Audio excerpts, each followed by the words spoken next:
trying to get everything sorted. Steph is just having a technical problem. She's trying to find a workaround around it. Excuse the noise. We are at the grill room and sushi bar this morning. And as they say, Murphy's Law, we are literally just trying to just manage everything to make sure that we can come to you so that Steph can share this important topic with us. You'll all know that this week also there have been some reports about underage and teenage pregnancies. So I'm also looking forward to hearing what Steph's view is on this topic that really kept me up. And I'm sure a lot of you on this webinar would also have seen, the media reports about the number of students in Gauteng alone, that had to deal with pregnancy issues. And for me, I'm asking myself quite a few questions that it's becoming really something that we as a society need to deal with to make sure that we are able to protect, our future. And today's topic is very apt because it says the future is female. And I'd love to hear Steph's views as well on this matter where, we're having this scourge that will make sure that some of our girls don't even realize their dreams, because if children as young as 10 are able to fall pregnant, we need to ask ourselves as a society, where are we going?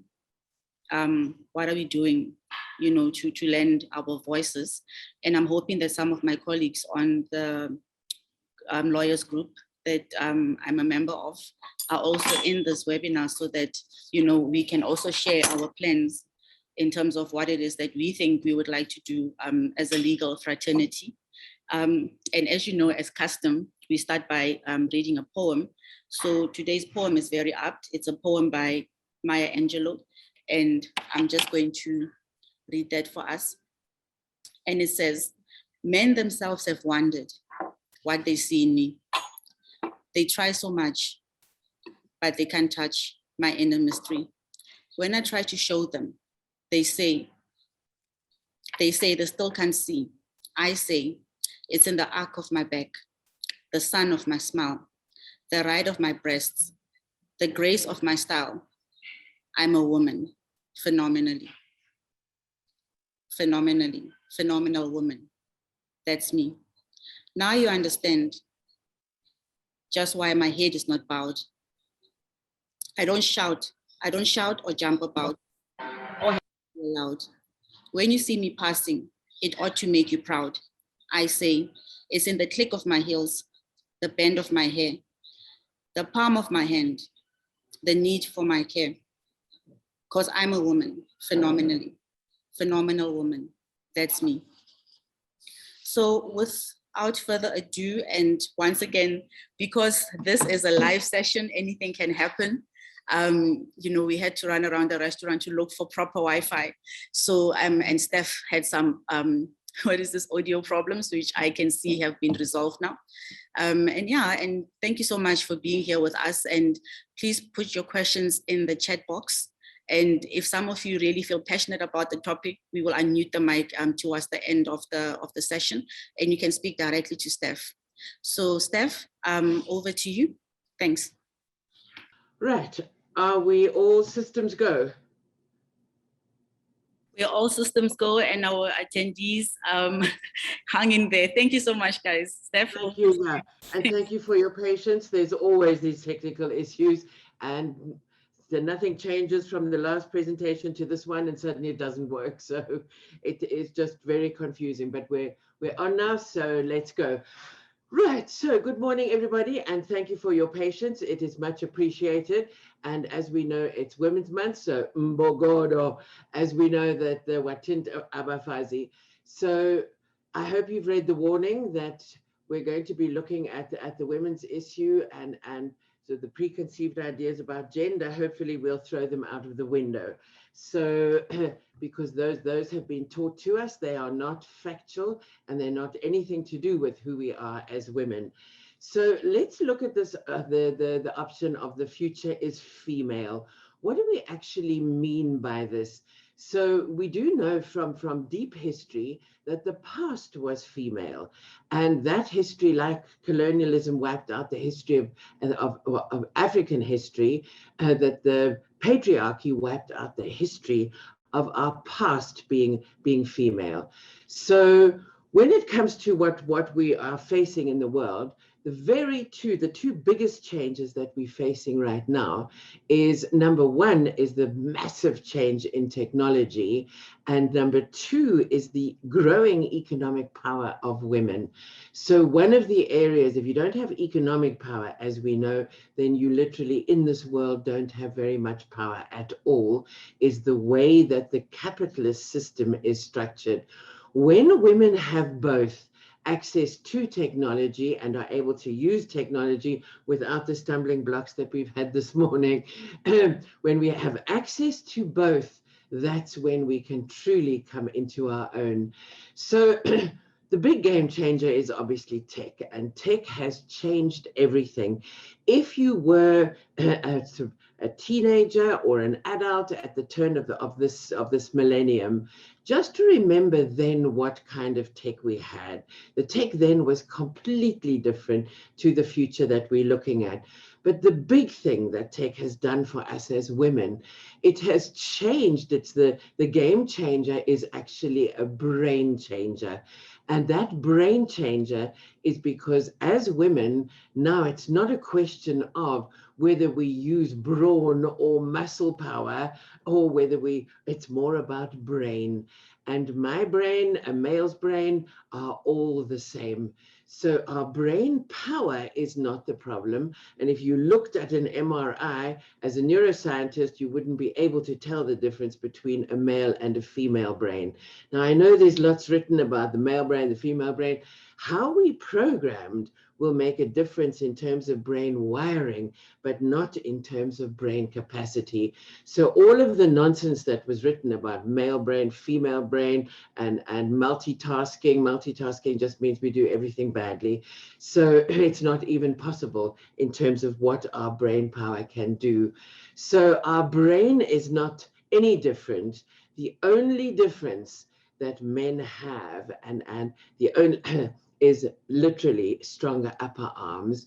And maybe that's why males over millennium have used this to control us, have used their fists to control us. It is the only power that men have that is greater than that of women, is upper body strength. So if we look at, when we talk about a world that was female prior to 6000 BCE, before the Common Era, prior to that, the world was much more egalitarian until we had the patriarchy in the last 6,000 years. Now that may sound like a very long time to you, but as Homo sapiens, we've been on the planet for 150,000 to 200,000 years. And that's when, prior to the 6,000 years, is females came into literally, societies were much more organized in terms of egalitarian terms, and women held positions of power, and often women were the power that was there. So it's about reclaiming that power, and it's power versus force. The whole of the patriarchy has been based on force, push all the time in terms of asserting male power. Whereas if we look at brain power, for example, it's something that is quite different, and that's where the world is becoming a lot more equal. Now, just one of the things that 2020 figures, which is what we have, is that global female earnings were $24 trillion. That's a lot of money that women are earning globally. And this is what we're looking at in terms of the economic power of women. In the US, women-owned businesses with 13 million in 2020, representing 42% of all businesses. If we look at the revenue that's being generated and how many people women-owned businesses are employing in the States, we can start to see what capacity there may be in our own continent. Now, something that's interesting about Africa, where the world leader, certainly sub-Saharan Africa, is the world leader in women entrepreneurs. So 26% of women are engaged in entrepreneurial activity. And if we look at how much of Africa's GDP is generated by women, we're looking at something that is very sophisticated and significant in terms of the power of women. Now, we know women on our continent are really at the tail end of being economically powerful. So if we can give African women what American women have in terms of education, empowerment, and opportunities, we can start looking at exceeding the figures in the US when it comes to our emerging economies. One of the things that talks about in terms of is the female economy, and it is the largest emerging market on the planet, bigger than the economies of China and India, for example, which are the world's massive in terms of population. So the potential that we're looking at is adding $12 trillion to global GDP by 2025.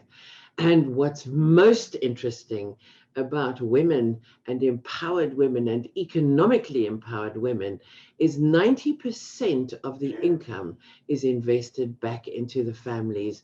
Worldwide, only 30 to 40% of what men earn is invested into families.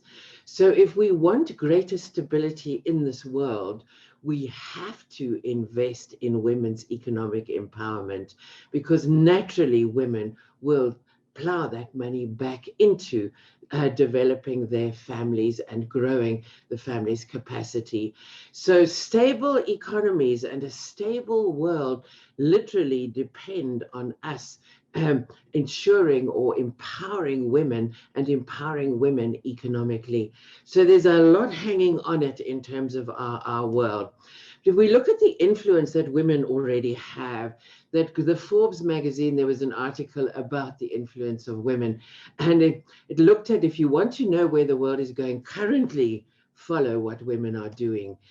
So the global consumer spend controlled by women in 2020 is 43 trillion. Now, obviously, that is a lot more than we're looking at what women earn. It's double what women are earning. And if we see why that is so. But women tend to buy from companies that make the world a better place. So suddenly we start seeing the emergence of value-based marketing. Instead of just capitalism in its most raw form, and capitalism with no conscience whatsoever is where we've come from, now we're starting to talk about capitalism with a conscience. Conscious capitalism or social capitalism, which means companies that are profitable, they're not NGOs, they are profitable companies, but they're looking at doing good in the world. This is exactly what the world needs, because if we're not doing this for other human beings, why are we in business? And this is the influence of women. It didn't happen by itself. And if we then look at even simple things like convenience, when it comes to shopping and food delivery and mum's taxi and all the unpaid labor that women have done in the home, that app-based businesses have just mushroomed. Now, the ones that are on the screen, the Amazons, Mr. Delivery and Uber and all of those, were not started by women, but it seems that everybody's now liking the convenience that suits women, right down to, there's a business in Nigeria called LifeBank. And LifeBank provides an app that is literally life-saving. And one of the problems in Nigeria is there was enough blood to go around, but the hospitals were only accessing from the blood banks that were closest to them, which those banks would often run out of certain types of blood. So the woman who started this She saw the need, she saw there was enough blood available, and has started this business to get whatever is needed to a hospital anywhere in Nigeria faster and safer with tested blood and than was the system was capable of doing before. And this is exactly the type of business that women are getting involved in when they have access to technology. But we're also looking at that women are the most powerful consumers. Depending on the economy, women influence between 50 to 80% of consumer spend. And that's why we're looking at the spend controlled by women annually is $43 trillion. Now, instead of advertising or replacing advertising, is it these social media influencers who are influencing everything about lifestyle. And these influencers are very often women. We see women influencers influencing all kinds of consumer spend. And these influencers is almost the tech version of word of mouth. And lots of millions and millions and millions of followers is what these influencers have. So something that we look at Shirley Chisholm, if you don't know who she was the first female, and obviously the first female of color, first female presidential candidate in the States for the Democratic Party in 1968, if you don't know who she is. But our socialization has always been the thing that has stood in our way until now, that is. And I'm going to show you in terms of how our nervous system works, is why our socialization is starting to serve how we've been socialized as women when it comes to innovation. Now, all this that we're talking is neck down. So it's almost like our brain isn't involved in this for now. It is simply how our nervous system responds. Now, our nervous system responds, and when it becomes overwhelmed, that is what produces behavior. So all behavior is about our nervous system being overwhelmed, and we behave in certain habitual ways.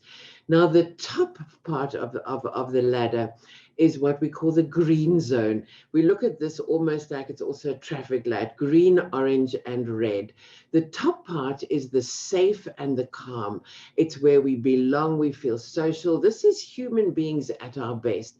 Now, we're not talking women, we're talking men and women. And when we feel safe, then we behave quite differently. But when we, I don't know why this is heading on its own, so in terms of being safe and calm, so the belonging is the social, and that's when we're happy. Even when we're happy, we go, yes! And that's the happiness bubbling over and feeling overwhelmed into behavior. As soon as that changes, if there's a slight threat somewhere, then we become mobilized. What's going on? Now, this isn't just our brain noticing in terms of what we're paying attention to. The person who founded this theory in terms of how our central nervous system produces behavior, or the science of behavior, talks about that our body, our entire nervous system is activated in terms of neuroception, which is what we call gut feel or intuition. So now it has a scientific explanation. So our entire nervous system is scanning all the time as to, are we safe? Because safety is the most important thing for us as human beings. Now, today it's not about so much our physical safety, but our psychological safety. How safe am I in this company? Do I feel like I belong? And soon as we are alerted into danger, and that is fight, sorry, I don't know why this has got a mind of its own, fight, or appease, and appease has been added because too often our mobilization is trying to calm somebody down, and it's particularly what we've learned as women, is we do less of this. Sometimes we run if we can, but often what we do is appease, appease, appease. Now, particularly this is what we do in the light of a bully. And it's what we've learned to do is to appease and try and calm the bully down so that we can become safe again. So when it comes to our socialization, this is where it hasn't served us, because often we need to become mobilized and fight back or run away. Now, when we become completely overwhelmed and we get into the red zone, this is when the threat is totally overwhelming, and this is what this is when the freeze happens. So we become so overwhelmed by what's coming at us, and this could be the words, it could be the threat, it could be just somebody ramping up our fear. And this is what causes us to freeze. I'm sure you've noticed times when you've been so bullied by somebody, and you, even if you are somebody who normally fights back, there are times where you just almost speechless by it. This is your nervous system, and it's your nervous system's adaptive habit. And it's adaptive because sometimes this may be the best response. When you were young and your nervous system was when you were young and your nervous system was being overwhelmed, the safest thing for you to do would be to withdraw. So our green zone is, I feel connected. It's wonderful. I belong here. I'm at my best. This is human beings. We as human beings at our best. The next is, I'm scared. What's going on? I need to pay attention. And the last one is, I can't cope. I'm completely overwhelmed. Now, all of these behaviors are habits that we learned, survival habits that we learned when we were young. And even people who are physicians and scientists talk about that no such thing today as our personality as being embedded in genetic and all of that has been totally debunked. Our personality is a combination of the adaptive habits that we have learned, and we learned them very young. So you may not have remembered the conclusions you came to when you were 2 and you didn't feel safe, but these conclusions then turn into the adaptive habits that add up and add up and add up into the personality that we have. So yes, it's our personality. Can it change? Of course it can. Now, the orange and the red zone, the threat zones, the danger zones, is when we start looking inward. And we have to look inward for our survival. How can I keep myself safe here? So this is where anxiety starts to ramp up. And our brain, our amygdala, the instinctual part of our brain, is ramping up and sending signals, danger, danger, danger, danger, whatever that danger might be. And so you'll see the top zone is where we collaborate. Now, this is what we learned in terms of our socialization as girls and young women. We learned to be cooperative. We learned to collaborate. So collaboration comes to us quite naturally because those were the adaptive habits that we learned. And this is what innovation is requiring. I can't sit here and innovate on my own because, as you can see, or as you saw this morning, I have very little, I'm a bit technologically challenged. So when it comes to the danger and the threat zones, the danger and the threat zones is where competition lives. So something is setting off the system. So competition is where competition lives. Now, if we look at the Western world, what is the Western world valued? It's valued ego. It's valued me, me, me, me, me. It's valued individuality, money, and power all at once. What is the rest of the world valued? People and community. So if we look at what Africa values, what societies like India and communities in India and China value is collaboration, people, and community. So when we do the competitive thing, it pushes us immediately into our ego and into ourselves and self-protection. The only way in this zone that I know I'm okay is if I'm better than you. So when we feel immobilized, And when we feel immobilized and we feel helpless, we feel vulnerable. So what do? We start to mobilize. And in that mobilization, if we can do nothing else, often this is where we get to be critical. And sometimes this is where we get to be critical of other women. Now, this is, if I'm critical of other women, this is just me trying, my nervous system trying to make me feel better. It has nothing to do with you, the person I am criticizing. And we've got to be aware of this as women, because this is what happens. This is what's called the tall poppy syndrome. And when women can get into the collaborative zone, then if you ask most powerful women, most women who've got into powerful positions, they got there because they collaborated with their sisters, and they're still collaborating with their sisters to get there. When we are mature emotionally and we can recognize and regulate our own emotions, then we don't see other women as a threat. Other women don't put us into the danger or the threat zone. Other women mobilize us to get into the collaborative zone where we can then collaborate and innovate together. And there's plenty, plenty, plenty examples of this. But the one thing that is making this possible, all of it, is our changing world of work. Now, remember, when it comes to the economic power of women, one of the big things that stood in our way was the 9 to 5 and having to be at the office. Now, why did we need to be at the office? We needed to be at the office so that the hierarchical power structure would work, so managers could then be in control.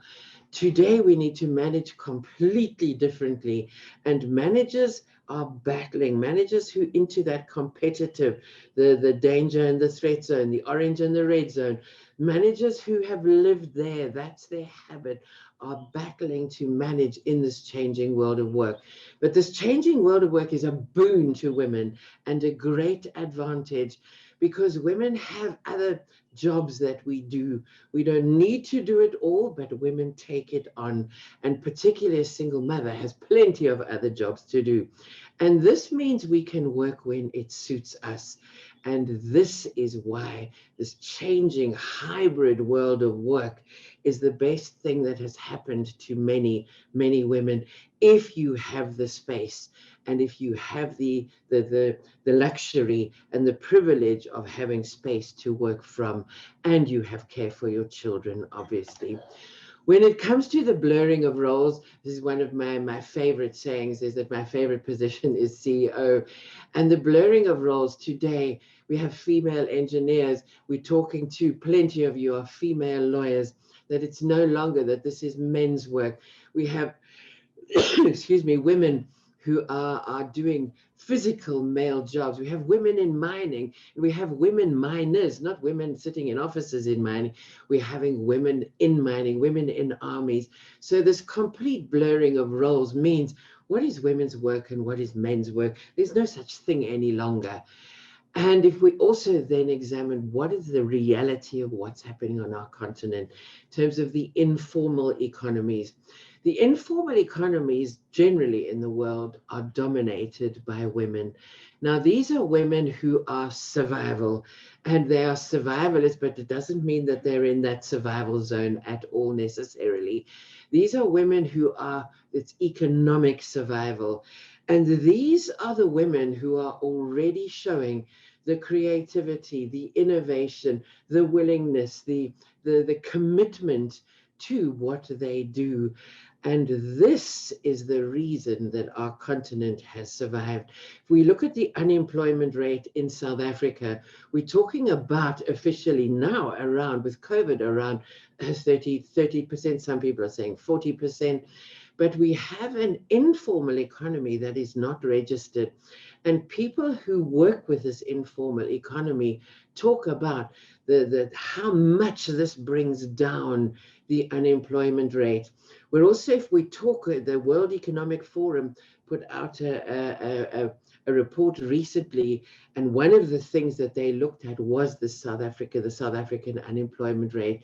And if we can start encouraging our youth to become entrepreneurs, which is, we know that jobs are not being created anywhere in the world, it is the way we have to go. And if we can get women, older women who are doing these jobs, to encourage younger women to be entrepreneurs, we could bring that down to about 10%, is what is being estimated by the World Bank, it was. So these are women who have the potential. Now, these are the same women as those in the States who are empowered and are contributing hugely to the US economy. These are the women, the African equivalent, and these are the women who need the empowerment. What they need is the tools. If we can give them the tools, we can give them access to information, these women, we know, will just flourish in their contribution. And they're great examples of this on our continent. One of my favorite examples was a group of it's thought about 1,500 women were in a stokvel, gogos in a stokvel, who were able to pool $1 million over about a 5-year period. And they then initiated, or they got this 5-story student accommodation built. And here they are at the opening of the student accommodation, because students, they saw the need. There was a problem. Students had no accommodation in the area where the universities were. So the Gogo pooled their income. Sometimes they could only give $1 a week. And that was it. And sometimes they could give nothing. When they could give $5, they gave $5. So it wasn't about, well, I put this in, so I need that out. That's that competitive zone we're talking about. This is what collaboration can do. And here we've got women in stokvels all over our continent in terms of their survival.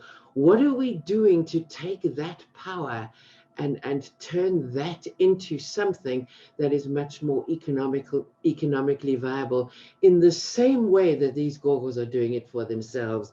So this is an amazing example of what the collaborative effort of women who are not technical, they are poor rural women, these Gogos, they saw the need, they made it happen. Then we've got other women. Our own Nyeli Nkolisi is the founder and director of an amazing company called I Made Tech Group. And what she does in her company is she uses 3D printing to produce prosthetics. So she produces breast implants via 3D printing, and breast implants that are a lot less dangerous than the silicone versions that are so prevalent today. She also produces all sorts of prosthetics using technology. If you hear her interviewed, what does she say? She says, bam, we did this through collaboration. And that only through collaboration could she become successful. So one of Africa's top female innovators. Yes, she has a degree, but what is she doing? She's employing other people. She's also taking other people and showing them how to innovate, because today degrees are not necessary in terms of innovation. What are we looking at? We're looking at a world where women see the problems, and women, if they have access to information, are then looking at what can we do about it, in the same way as the Gogos in Kenya did. Another, in terms of agripreneurs, this woman from also, she's from Nigeria, Oluwamiga, if you'll excuse my pronunciation, had the most amazing idea that she came back to Africa. She studied in America. She came back to Africa, and she says that the best learning she has ever had, far better than any Harvard Business School learning, was developing a business in Nigeria. Now, what she noticed is the climate in Nigeria is really hot and dry. So there's no way that Nigeria could be farming leafy greens, so salad and salad vegetables and herbs and delicate fresh produce. So what she did is she looked at the problems. Okay, agriculture, farming is a problem, water is a problem. All of these things are problems in Africa, and land ownership makes things, the barriers to entry are hugely complicated. So she looked at, okay, my market for leafy green vegetables, supermarkets, restaurants, I need to be close to them. So she's initiated something called urban farming, and her company is called Fresh Direct. And you'll see here, this, what you can see, is built inside a container. Now, this is true innovation.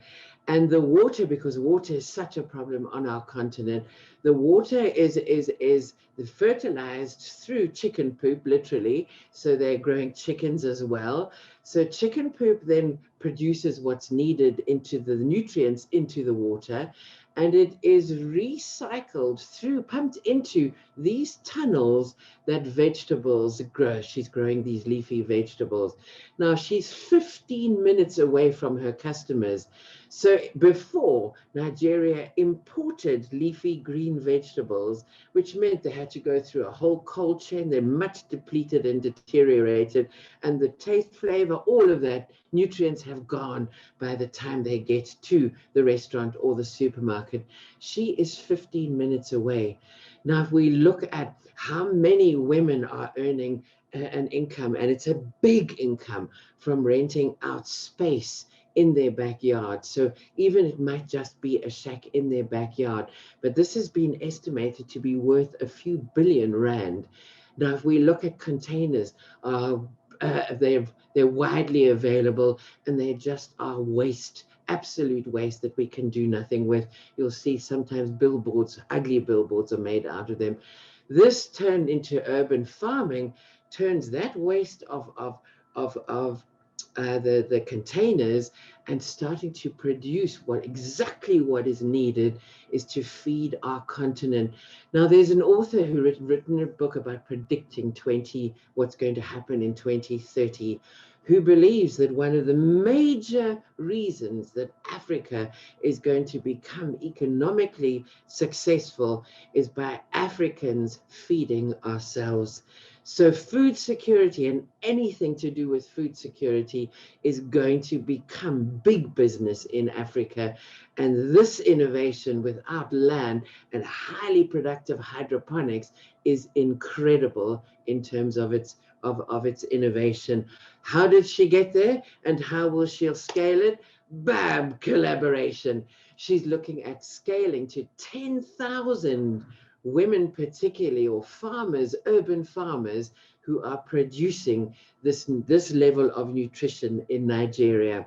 So again, when it comes to influential leadership, we know from COVID-19 that the countries that were led by women, their approach to COVID-19 was greater.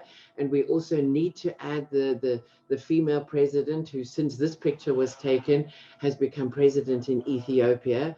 So countries that were led by women or are led by women, their approach and their success rate in terms of managing COVID is far greater. Now, you may think this is because women actually are more compassionate, and nothing to do with that at all. Women, to get into leadership positions, have to be better because of the barriers to entry. Men still employ their own. So by the time a woman gets into a leadership position, she's likely to be better qualified, likely to be more experienced than her male contemporaries. Now, something that also we don't know is that by definition, we actually live in matriarchal societies. And I believe this is Beyonce. I don't know anything about anybody famous or music or actors or anybody, but I believe this is Beyonce with the Rosie the Riveter, the Imokodo stance. And why I say that societies are matriarchal is because the Oxford Dictionary definition of a matriarchal society is when the culture and the cultural norms are passed down through women. Now, who raises children today? That how many single mothers how many mothers end up being single mothers not by their choice. Look at the divorce rate. And it's not that men can't raise children. Of course, men can raise children. But single mothers, single parents, 40 to 50% of those around the world currently are single mothers. And it is women who are raising children. And I'm noticing that this is producing a very different type of male, particularly. It's producing ambitious girls. When women raise children, women who work, that's just what women do. There's no do I work, don't I work. And we're producing a far more gentle, far more intuitive, far more compassionate male, now that our country isn't filled with the violence of army and protection as it was under the apartheid era. So we're looking at the emergence, and I'm seeing this in males who are 30 years and younger. I'm noticing it, and this is the influence of the matriarchal societies where women are left to raise the children.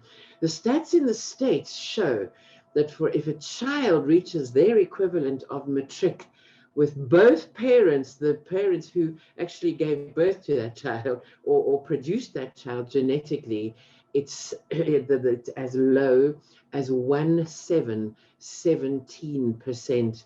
Most children at some point are raised by mums alone. And this is the influence we're seeing of women throughout our society, is how men are becoming better people, better human beings, more likely to follow the notions of the human notion of Ubuntu. So we also, just to finish up in terms of time, we're also looking at when women work, economies grow. And so most of the successful so-called first world economies are also most gender equal, and all because women have been economically empowered. Now, if we look at the countries that are least successful, they are often the most gender unequal or the most chauvinist, because when you treat women, capable women, like children, are you losing half of a country's economic power. If we look at talent economies that the Global Competitive Report put out in 2020, these are the top 10. Now, if you look at what are these, where do these countries come from? Most of the most gender equal countries are featured here, producing talent through gender equality. In Denmark, if a man doesn't pull his weight at home, a woman will threaten to divorce him. So it's not about him doing the nice job and playing with the kids and being the family's clown and being, because that's often what men do, and women do the hard work of child rearing. In Denmark, a woman will, with a blowhard kind of alpha male, like the appalling Donald Trump, that he just wouldn't find a kind of the model type of female to flaunt, because they just wouldn't tolerate such behavior. That's obviously in a very extreme case if we're talking about him. The Global Peace Index, look who features. We're number 123, and it's been interesting to see over the years. We're clawing back, and each year we improve in terms of these figures. But again, not all of these countries are gender equal. For example, Ireland still has gender problems when it comes to freedom of choice around our bodies, around abortion, etc. So, but if we look at the countries, again, we see the most gender equal countries are featured. So if we want peace, that's where we've got to look. And when it comes to the Global Happiness Index, it's one of my favorite, and it looks at well-being. Again, look who features in the top 10, the most gender equal countries. So if we want peace, if we want stability, if we want happiness, we've got to encourage the more and more and more of our future being female. We're there, we're already doing it. It's just encouraging it and highlighting it when it comes to innovation and collaboration and Ubuntu in the green zone that we're talking about. Our economies have to become collaborative in order to be sustainable. So this sort of discussion is inconceivable in terms of white males sitting around a table discussing. It's still happening. And sadly, if we look at in 2019, 56% of senior management positions in South Africa were taken up by white males, the smallest part of our population. Now, this always makes me laugh when my lot say, well, my boys will never find jobs in South Africa. Who is running our economy? White males. Who are our customers? Our customers are always, as we know, female. How is your board representative? How much is your board representative of your customers? Because if you're seeing this picture in terms of your board, your company will not survive, because this picture does not understand your customers. So if we're reclaiming our power, so power versus force, power comes from the green zone of collaboration. We look to icons, iconic pictures like this one of this incredibly brave young women in last year's BLM protests in Baton Rouge in Louisiana. And this truly is a picture of power, true female power versus the force. Look at the force that she's facing. If you read her story, she says she was absolutely terrified. And that's when we turn our fear into courage, as she has done here, and use that fear to say, not on my watch as a woman. And that leads us to Watent and Imokodo.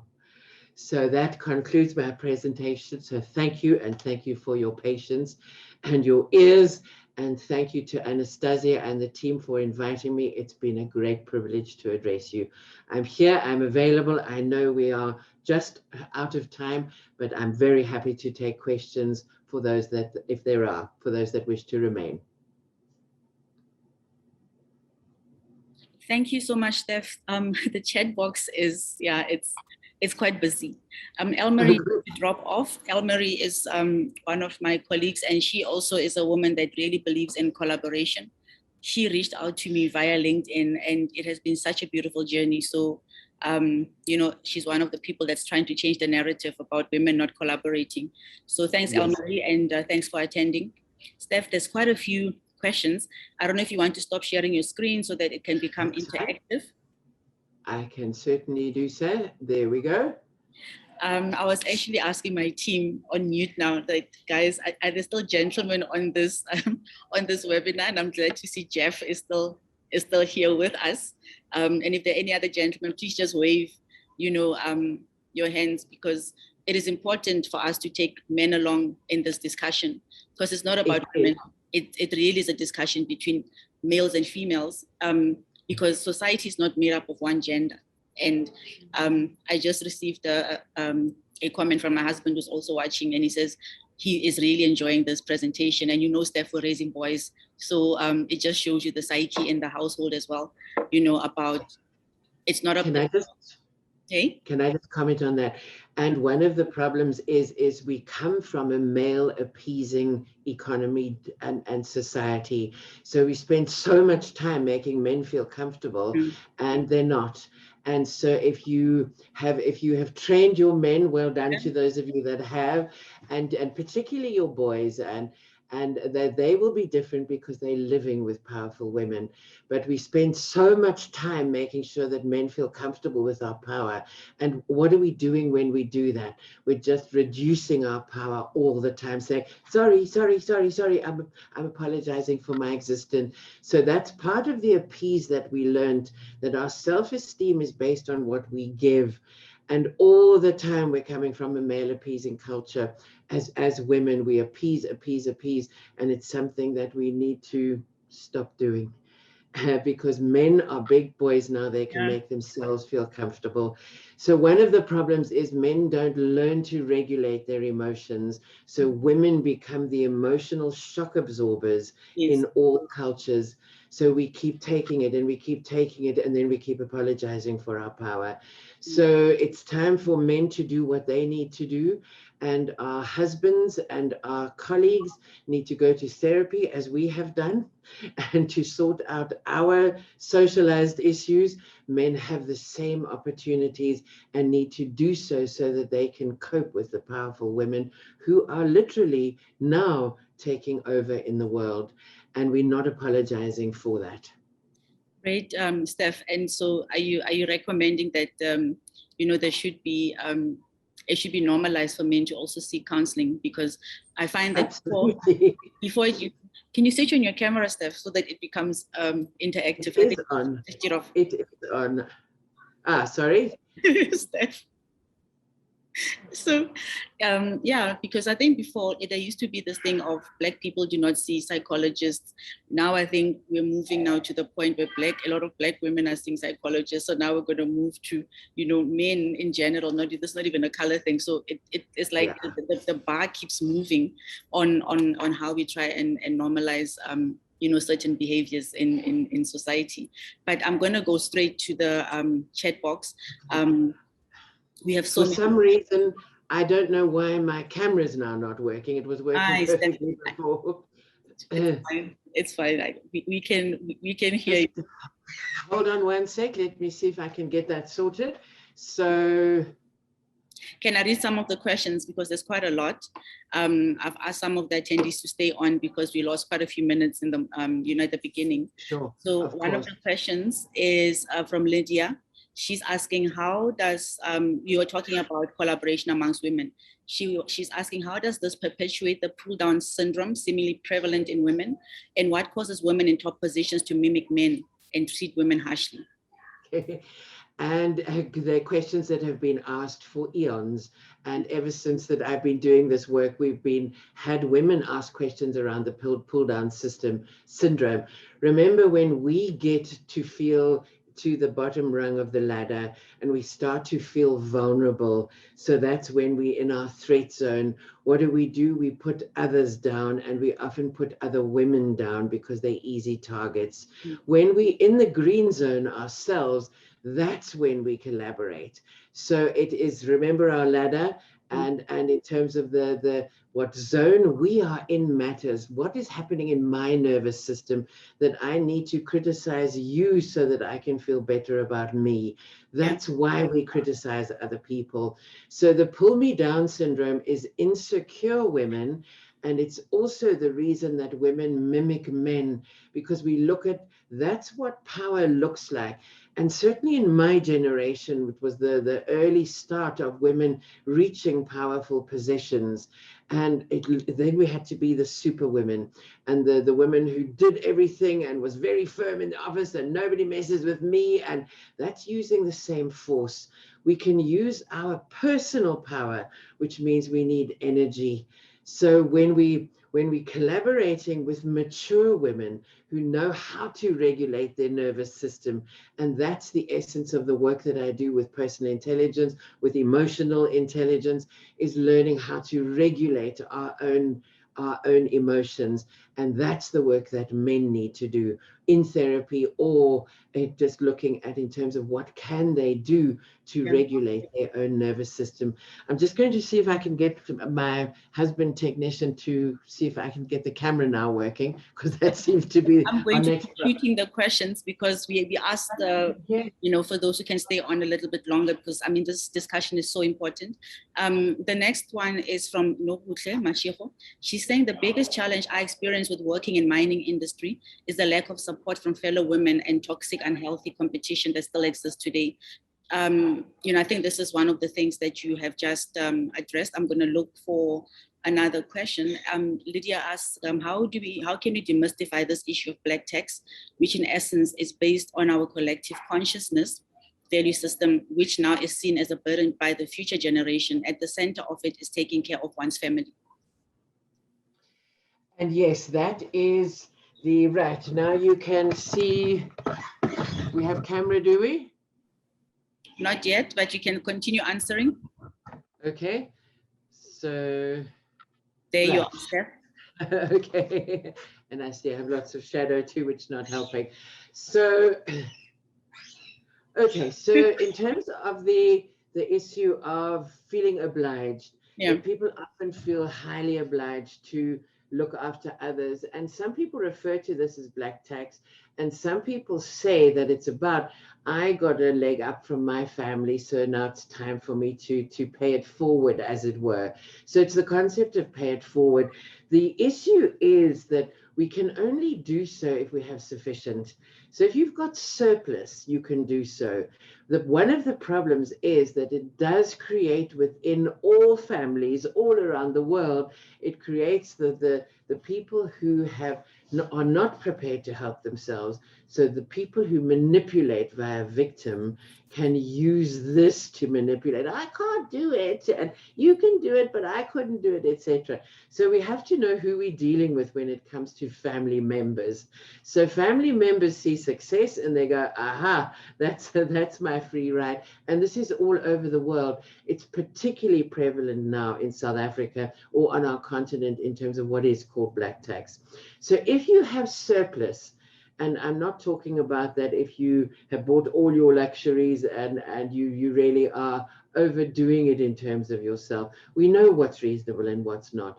And I think COVID has sorted out a lot of that why are we buying all this fashion? We're not going to the office any longer to show it off. Will it have an impact on this consumer spend on unnecessary stuff to make ourselves look better? Because we've bought the line, if we look better, we'll feel better. It's utter nonsense. So it is, if you feel good, you will look good no matter what, even if you're in your pajamas. And that's the beauty of these Zoom presentations. Us presenters can present in our slippers so our feet can stay nice and warm. But it's about that. If we look at this, the concept of being appropriately selfish means for all of us, men and women, my needs, I have a right to having my needs met, not my wishes and wants and my whims and all of that, but my needs. What do we need? We need love, we need affection, we need belonging, we need affiliation, we need all of that. We need to eat, we need survival, we need a roof over our heads. All of the Maslow's hierarchy, as it were, are our needs. Once our needs are met, then we have surplus. I'm talking about emotional energy, I'm talking about spiritual energy. But if we've got nothing, if our needs are not met, we have no energy, we depleted, we're always operating on reserve. Now that might be financial reserve. We know our country has a big problem with over-indebtedness. Now, a lot of that is consumer spend, and how much is COVID changing that? Are we able now to look at what is really important in our lives rather than all the stuff that we're doing to impress others? So when our nervous system is orange zone or red zone, the competitive zone, that's when we behave in ways that are like this. Okay. So it's the pull her down, pull, all of that happens when our nervous system is in that zone. When we are in green zone, we have our needs are met, we feel safe, we feel calm, we feel comfortable, we have lots to give. You giving, me giving doesn't threaten either of us. Yes. So it depends where we are all the time looking at how am I feeling? Because it's our emotions that tell us what's going on in our nervous system, because all emotions are chemical messengers from your thinking brain to your body. So emotions live in our body. When we feel that mindfulness that's been around forever, the Buddhist type mindfulness, when we feel that calmness, that's when we've got lots to give. When we all got to prove, what am I doing? I'm in that competitive zone. I only know I'm better because I'm better than you. How do I do that? I push you down. So all of these things impact what happens in our families, knowing in terms of black tax, is it real? Is this need real? Is it appreciated? Because if it's not appreciated, it could just be somebody sucking you dry, which happens in all cultures all around the world, particularly with family members, because they installed the buttons, are bad buttons that push us into the orange and the red zone. So family members come along and we get manipulated quite easily. All manipulation lives in the orange and red zone. Wow, thanks, Steph. I'm just going to read some of the comments. And I mean, I can relate to this because when I met you and when you became my life coach, I was really in that space where you had to help me, get under this feeling of being oppressed. And it was bad because it was by another woman, that I reported to. And it put me in the imposter syndrome zone. And my self-confidence was gone because, I mean, if you remember when you met me and where I am right now, you had to literally knock it out of me to just understand that it's got nothing to do with me. It's got everything to do with the other person. And I can never thank you enough because now I can share that with other women. And that's why we're having this discussion so that we should actually be able to talk about it and call it what it is. And once you're not ashamed of saying that, you know what, I actually lost my self-esteem because of how another woman was treating me, then you just start to deal with it. So Yes. Manisha says here, she experienced both to date and realized that it's personally driven, mainly driven with how comfortable women are in their own personal spaces. Manisha, thank you. I'm going to go to the next comment because it's quite busy. Dipuo Chikani says, if we can teach the young ones to be okay with starting a small garden in the backyard to feed the family, this will grow in them to do it at a bigger scale and feed the nation. Yes. KTUS says, this report... Can I just put an idea out there that because we've got so many people that are hungry in our country, that we have many, many open spaces. Everybody around my suburbs spends money maintaining their pavements to make them look pretty. Why aren't we growing food? If you're spending money to do that, why aren't we growing food in every available space? In the kind of the verge on the side of the road, there's lots of it. We could be growing food. So imagine if the whole country became a farm, that everywhere you go, you could find food on the side of the road. Why are we not doing that? So just to plant, choose a pun and idea. Planting a seed. And Katie Wimtembu says, this report on teenage pregnancy pains me. To me, it means we can leave boys and young men behind because most of these are through them. This collaboration needs to be inculcated amongst boys as well before they are contaminated by society. I think I mentioned this at the beginning where we read about that disturbing report about teenage pregnancy, Steph. Your views? I think one of the important things, and to me, it is utterly diabolical that 10-year-old girls are falling pregnant. And one of the big issues is that we don't talk to our children, boys and girls, about sex. And if you talk to your children about sex as you talk to your children about farting, for example, what's polite and what's not polite, and everybody does it, so it's the same thing. We can talk about that it's not okay or it is okay, but we don't talk to our children about sex. If you don't talk to your children about sex, that today they are learning about sex from pornography. And whether if you think your children don't have access, they do. And they are finding access and they are finding ways, and there's lots of information on this. So of course they're exploring, and of course they're exploring in ways that are utterly demeaning to women, because that's what pornography is. So there are lots of girls that believe, for example, that oral sex is not sex. Lots of girls that believe that anal sex is not sex. That's really dangerous in terms of HIV. And because you can't fall pregnant that way. Where are they learning this? They're learning this from pornography. So if we're not talking to our children about sex, boys and girls, we are perpetuating the system where young girls are falling pregnant at 10. They don't know what they are doing. So if you talk about sex as if it is as normal as eating and going to the loo and farting and all of that, is just how sex is discussed. It's not something that is separate and hushed and silenced and then shameful, for example. So it's one of the issues. The legal issues are something completely different, and which it's not my field, but we need to be talking to our children about sex, all of us. Yeah, no, I do agree with you, Steph, and that is something that we are normalizing in our house. To talk about the kids. I mean, we have dinner, we'll talk to them about it. And like I'm saying, because we are raising boys, we have those conversations where we taught them, do not touch a girl if she doesn't want to be touched, and also... No. Yeah, and also if you get a WhatsApp, do not forward it to other children because it's cyberbullying and it's a crime. You know, do not share. If you get a nude picture from a friend, delete it.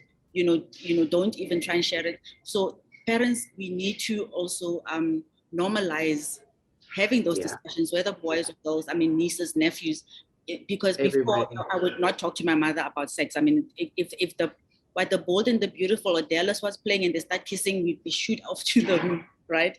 Now we sit in that uncomfortable space and we watch, and I'll just crack a joke, you know, because then it is what it is. You know, they need to understand. And if they're not going to talk to us about these things, they're going to talk to friends, they're going to go to YouTube, you know, and we have a rule where we say to them, we can check your phone at any time. You know, so and it doesn't make any difference. They're smarter than we are around these things, and so it may not be their phone, it may be a friend's phone, but that's how your children are being educated. And most importantly, we need to listen to our children, because if we listen to them, and sometimes it means that we have to put on our big person face and not look completely shocked with what you're hearing, or by what's being said, but we do need, if we listen to our children, that means that they feel safe enough to talk to us. They can be then in the green zone around these issues. Psychological safety is absolutely imperative for children, boys and girls. Okay, no, I'm trying to scan through this, but and we've asked for so much of your time. Just for the attendees that are still on here, we will be sharing this video on our YouTube channel. The link has been posted on the chat. And then also for those who want to hear from Steph, we will be sending you an email requesting your permission to share your details so that you can be added to Steph's database. I've been on Steph's database now for the past 6 years, and I've read her books. You know, it really is important for us to also not just focus on the IQ, but to focus on the EQ. And I mean, Steph has not even touched on everything that she knows. So we might have to have you back here for another webinar, Steph, because it's an absolute pleasure. Because I know that there's so much that you've covered. I mean, the interview in 702 that you didn't even cover any of those issues here. You know, and on the 702 interview, I mean, I was sitting like this, and I feel that we haven't even touched any of those issues that you're talking to Clement about. So we will be making contact with the attendees, and then if you're happy with it, and then we will share your details. Just to wrap up, Steph? I just want to say all those interviews, the 702 interviews, any videos, etc., are all on my website. So if people want to access them there, EQSA as we saw earlier, but we can put that information out. Thank you so much, Anastasia. Thank you so much, Steph, and thank you for the attendees, and thank you for seeing us go into wobbly mode at the beginning with the technology. I mean, it was hilarious, but we managed it, and we're still here. Yeah, have a beautiful day and enjoy the rest of Women's Day. And Jeff and all the other guys that are still here. Awesome. Thanks. And let's improve the future for everyone. For everyone. Indeed. Thanks, thank you to everyone. Bye,